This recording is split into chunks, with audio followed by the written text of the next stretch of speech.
Криза в Европа, срив на пазарите. Дали това предстои? Здравейте, дами и господа!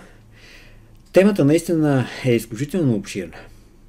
Тя има своите две страни. Хората, които защитават предстоящата криза в световен мащаб, голяма икономическа рецесия, много от това, което казват, има основания. Други, които по-скоро сме оптимистично настроени, търсиме неща, които да покажат, че световната икономика не трябва непременно да се срине.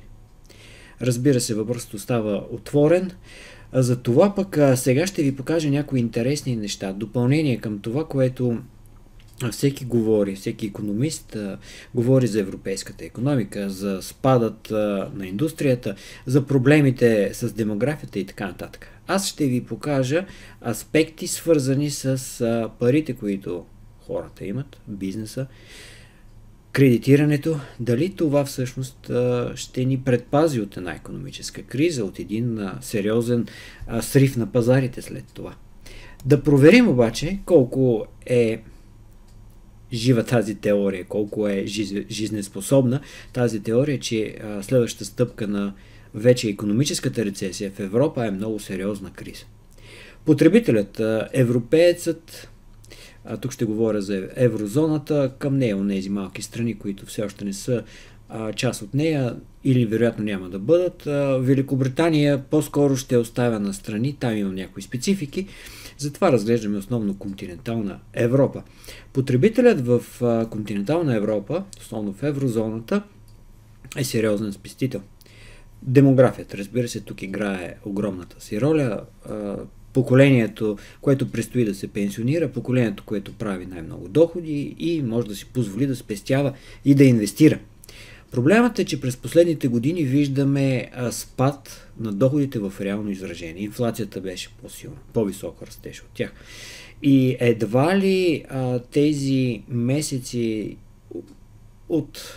оставащи от 2023 година ще променят това. Може би 2024 година, когато видиме още спад на инфлацията, смятам, че това ще се случи. Инфлацията в Европа ще намалее малко по-осезаемо, отколкото това, което виждаме в момента. И в някаква степен най-накрая ще видим реален растеж на доходите, макар и малък. Разбира се, това, че доходите се свиват в реално изражение, води до намаляването на търговията на дребно, продажбите, парите, които хората харчат. Да, миналата година, 2022 година, остана под знака на високите разходи за енергия и за бизнеса, и за домакинствата.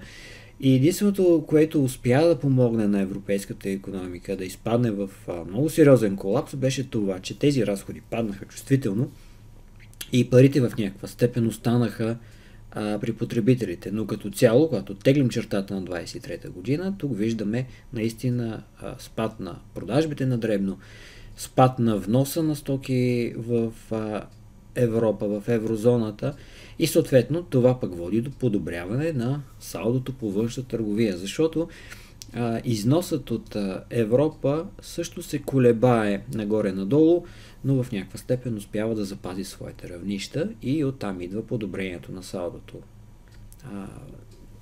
Износът намалява сравнително слабо, вносът пада доста повече. Да погледнем към корпорациите, към бизнеса. Бизнес климатът във всички сектори показва свиване. Индексите на индустриалното производство не намаляват, но когато ги сравняваме с база заложена от през 2005 година, мисля, че това беше базата на индексите, тези индекси стоят на нивата от тогава. Няма го този растеж в индустрията, който е характерен за региони като Азия или дори за САЩ. Това, разбира се, е големият проблем, защото европейската икономика е индустриализирана икономика. Когато тя не вижда потенциал за развитие, това, разбира се, няма как да не повлияе на предходните пункт в нашата презентация, в нашия разговор. Именно доходите в реално изражение. Няма как компаниите, които съкращават производствата си, строителството, което пада, да водят до повече доходи в реално изражение за хората. Освен ако, разбира се, няма огромна дефлация, но в такъв случай тази дефлация идва и с нарастване на безработицата, така че ефектът се обезсилва. Индустрията пада, но това, което трябва да отбележиме е, че няма това огромно продължаващо свиване на условията за кредитиране. Т.е. бизнесът да бъде продължен, да страда повече и по-продължително от липсата на банково кредитиране. Така както беше в периода 2009, реално 2010-2011 година. След малко ще видите на графики. Тогава за много по-дълъг период бизнесът, компаниите, пък и потребителите страдаха от свиването на условията за кредитиране. Банките затягаха достъпа до кредити, тогава лихвите бяха много по-високи и от тези в момента, пазарни лихви, които усеща бизнесът и населението. И тогава, в този момент, видяхме и проблемите с държавните дългове 2012 година, което допълнително натежа. И реално може да говорим за един период от 6-7 години, от голямата финансова криза 2008 година, но реално до 2015 година, което еврозоната, икономиката на еврозоната се представяше много зле. Но според мен тези точки, които сега ви очертах, всъщност не показват, че икономиката се ускорява по пътя към големия срив. На тази графика се вижда за последните повече от 2 десетилетия промяната на продажбите на дребно. Това, което тук мога да отбележа е, че вече имаме повече от година, в който продажбите на дребно падат на годишна база. Тоест започва да се натрупва спад след спада и така нататък. Това се е случвало за толкова дълъг период, както споменах, веднага след голямата финансова криза 2008 година и около дълговата криза 2012 година в Европа. Даже между тези два периода имаше кратък период, в който и продажбите на дребно отчитат растеж на годишна база. Но сега виждаме как европейският потребител продължава да намалява своите разходи за потребление. Това, разбира се, е негативен знак за икономиката, то се отразява в всичките аспекти, но от друга страна пък това създава излишък. От тези показатели, които дават информация и за търговията, и за движението на паричните потоци, съм избрал именно текущата сметка, салдото по текущата сметка, което вече надхвърля 40 милиарда евро.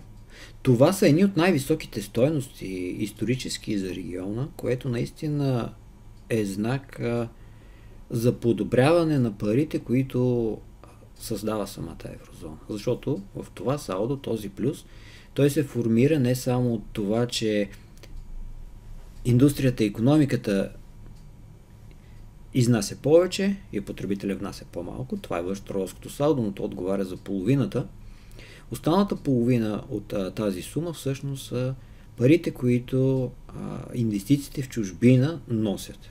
И разбира се, голям принос за това има и факта, че се качват лихвените проценти по доларовите инвестиции, че американският фондов пазар работи толкова добре от гледна точка на това да създава стойност за своите инвеститори. Тази комбинация от двете, според мен, като пари, които генерира европейската икономика, пари, които остават в нея, е потенциала тези пари да намерят своето място в икономиката по такъв начин, че тя да се задвижи в бъдеще. И в същото време да стане така, че да се избегне финансова криза. Сега ще ви покажа какво точно имам предвид. Тази доста цветна графика с източник Европейската централна банка ни показва реално как се разпределят спестяванията, които се генерират в Европа. Те отиват за инвестиции, съответно в компаниите, не финансови инвестиции, за домакинствата, също техните нефинансови инвестиции. Разбира се, държавата поема част от тези спестявания и разбира се, останалите отиват за инвестиции в чужбина, най-вече като под формата на дългови инструменти. Това, което ми прави впечатление тук е, че последните 3 месечия вече може да говорим за някакъв плах опит за формиране на това дъно, т.е. намаляването на нетните спестявания, т.е. парите, които европейците спестяват, приключило. Намалението е наистина значително. Говориме за едни близо 25-30% намаление, т.е. тези стойности са значително, много значително намаляване и това като мащаби е това, което видяхме през 2020 година, по времето на COVID. Това голямо свиване на спестяванията, което се дължеше, разбира се, на намаляването на доходите от населението. В момента този процес се случи по-плавно, отколкото 2020 година, но възстановяването му смятам, че предстои през следващите няколко 3 месечи. Вероятно няма да бъде с толкова бързи темпове, по подобие на което видяхме в края на 20-та и на 21 година. Поради проста причина, че не очаквам такива държавни стимули да видим, каквито бяха преди 2 години. Но потенциалът да се генерират пари, спестявания, които да отиват в икономиката в Европа, е наистина пред нас. Обърнете друго внимание. Тези два показателя, които споменах, инвестициите от компаниите и от бизнесът, бизнесът, компаниите и от една страна, а от друга страна домакинствата, реално вече представляват огромната част, много по-голямата част от общата равнище на нетните спестявания. Тоест, европееца инвестира тези спестявания все по-малко извън Европа. Това е положителен фактор, защото ни показва, че Европа може да финансира и вече го финансира основно себе си. Въпреки факта, че лихвата изоставаше от покачването, което видяхме в САЩ, смятам, че при тези нива, и това се вижда много добре от депозитите, хората насочват парите си дългосрочно и тези пари стигат до европейската икономика, до компаниите, до домакинствата, които купуват стоки с дълготрайна употреба, каквито са автомобилите, техниката и не на последно място, разбира се, жилищата. Виждаме, че инвестициите на компаниите са доста по-ниски, отколкото е пикът на предишния цикъл преди COVID 2018-2019 година. Разликата е може би с повече от 100 милиарда. Това със сигурност също е свързано с тези много сериозни тектонични промени, които виждаме в европейската икономика. Още един знак, че икономиката се намира в много по-слаб период. И той може би не е просто цикличен, той може би е период на такива сътресения, които се дължат на събитията в Украйна и на все по-малко търговските връзки, които има Европа с Русия като източник на много по-евтини суровини. От друга страна виждаме, че домакинствата инвестират повече в стоки с дълготрайна употреба, т.е. тези инвестиции, които правят основно в жилищния пазар, разбира се, компенсират в някаква степен, но пък трябва да знаем, няма как Европа и европейци се превърнат само в една рентиерска нация, защото това не е устойчиво в дългосрочен план. Важното е, че парите в Европа за сега стигат за финансирането на икономиката. Смятам, че това е още един знак за възможното стабилизиране и излизане на растеж, както на инвестициите, така и на спестяванията в европейската икономика. И тук не смятам, че имаме опасност и трябва да говорим отново за някаква криза. Всъщност, всичкото това, за което ви говоря, спадът на продажбите, на дребно, оттам на вноса. Другото важно нещо, разбира се, спестяванията, всъщност и връзката между тях, тя е следната. Спестяванията намаляват, защото се покриват дълговете. Това, което европееца прави през последните една година, много сериозно да работи по намаляване на своите дългове.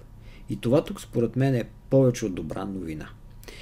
Показателят дълг към доходи на населението слезе до 89,4%. Това е най-ниското ниво. Обърнете внимание. От 2005 година. На това съотношение. Та неговата пикова стойност беше не кой знае колко голяма, но от 2009-10 година този показател намаляваше с доста плавни темпове.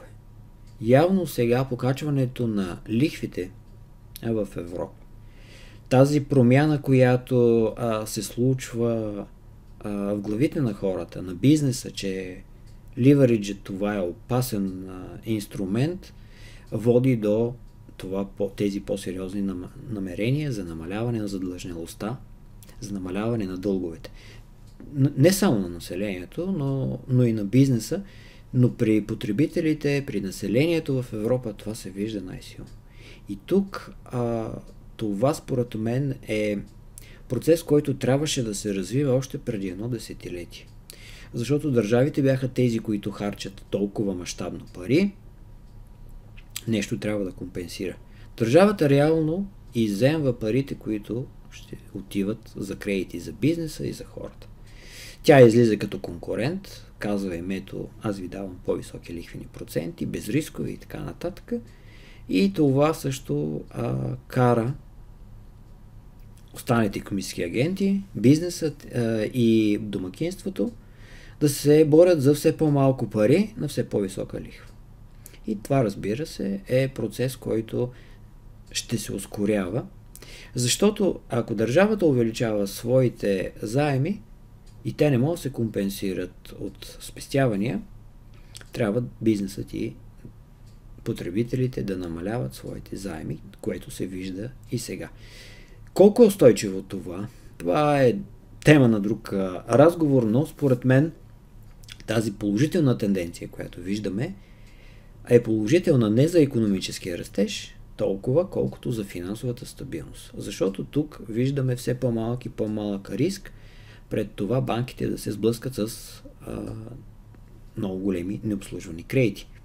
Да, вярно е, че тези, които могат да намалят задлъжнялостта, са тези, които спестяват. И реално добрите клиенти на банката ще си отидат. Но истината е, че това създава буфер в самите банкова система. Парите в банките, а банките могат да чакат един цикъл на икономически спад, за да не пресират своите клиенти. Независимо дали са компании или потребители, да не ги пресират, а да им дадат възможност икономиката да надрасне дългите проблеми. Така че за мен този показател е още един, който създава, разбира се, както споменах, негативни ефекти върху икономиката, но от друга страна, върху финансовата стабилност, върху здравината на банките в дългосрочен план, това е положителен сигнал. И като говорим за деливериджинг, ето един показател, който Банката за международни разплащания изчислява. Това е кредита към БВП, но съотнесен към темповете, трендът на растеж на самият кредит. Тоест, това, което виждате на тази графика, ни показва как се изменя реално кредитирането в икономиката спрямо предишната тенденция. Тенденцията, която се е развивала за дълъг период от време.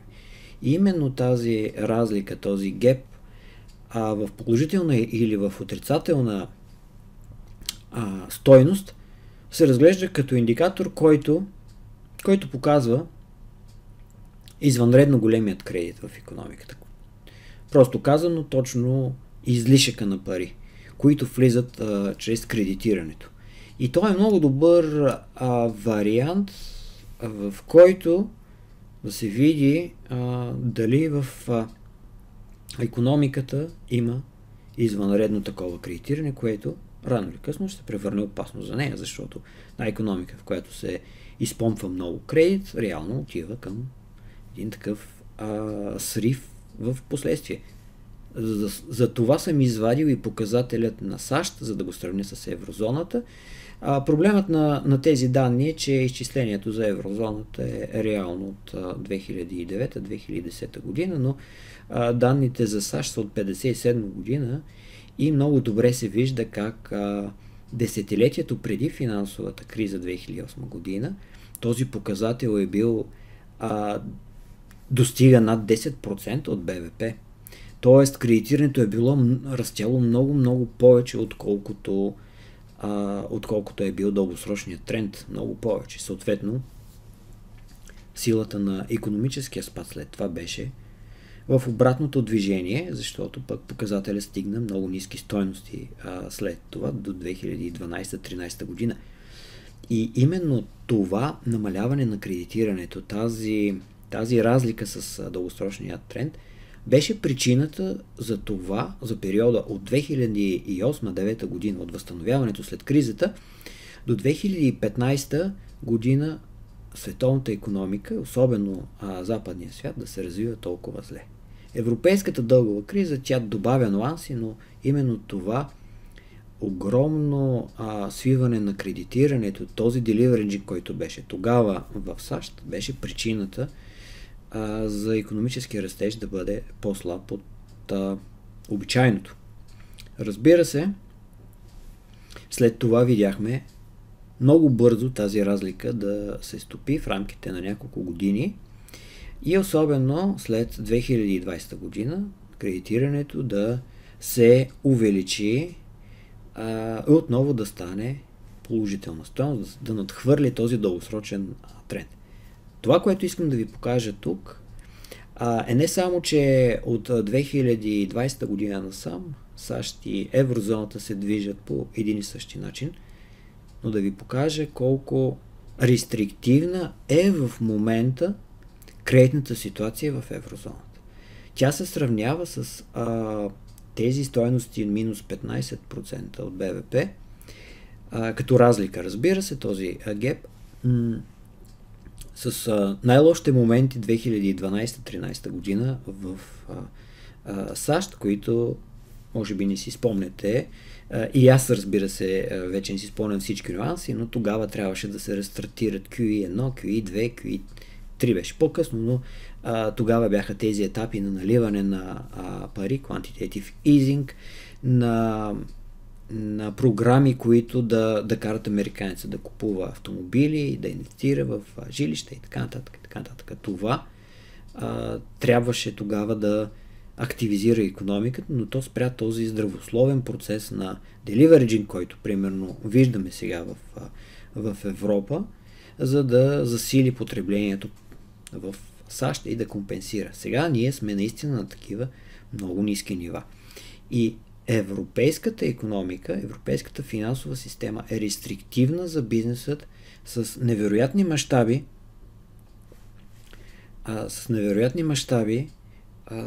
през последните години. Много по-рестриктивна, отколкото е финансовата система в САЩ. Нищо, че лихвените проценти там са по-високи. Тук говорим за тази разлика, за това развитие на кредита като процент от брутния вътрешен продукт. Но смятам, че имаме и някаква светлина в тунела. С това ще приключа с кредитните стандарти. Данните на ЕЦБ с условията за кредитиране в Германия. Това са кредитните стандарти за бизнеса в Германия, т.е. колко процента от банките затягат спрямо тези, които облегчават условията за кредитиране. Ние сме далеч от това, което се случва 2009 година. Данните са от 2003, така че не мога да направя сравнение с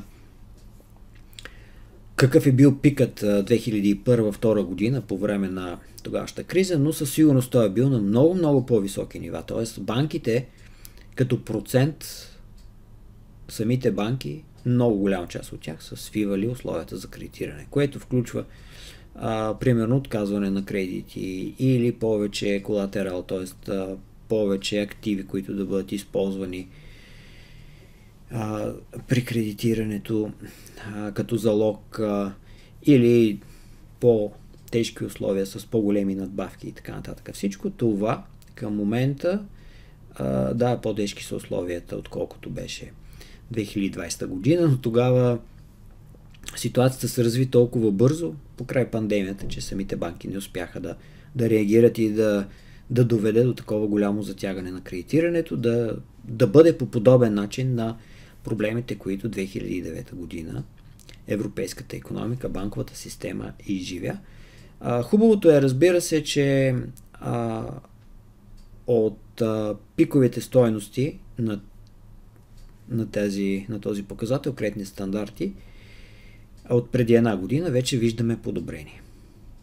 Да, все още преобладават банките, които затягат кредитирането, но това не е толкова силно, високо и бързо, колкото е било 2008 година.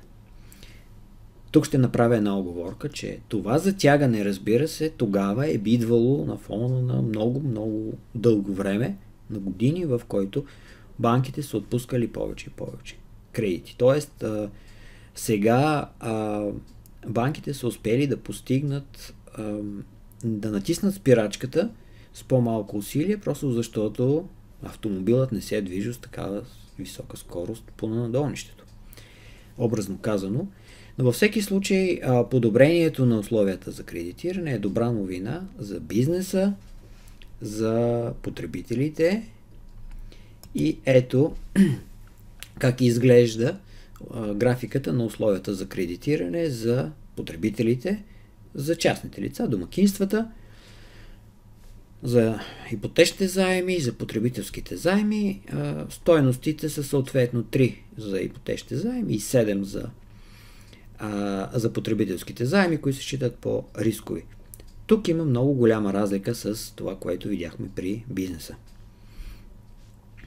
И може би това е една от причините потребителят да усеща кризата повече от гледна точка на това не какво е търсенето на техните продукти, както е в случая бизнесът, а на условията за кредитиране, на това как те удари инфлацията. В нашия случай говоря за доста силно затягане на условията за кредитиране, което, както виждате, като темпове на покачване на тези два индекса, те надхвърлят всичко, което се е случвало през предишните кризи.